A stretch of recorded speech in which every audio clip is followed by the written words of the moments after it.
Tensions have once again escalated between the United States and Iran.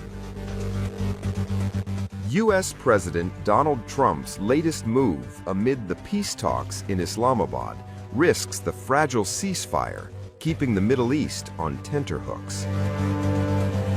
Iran is fuming after 2 U.S. naval warships transited through the Strait of Hormuz for the first time since the start of the conflict.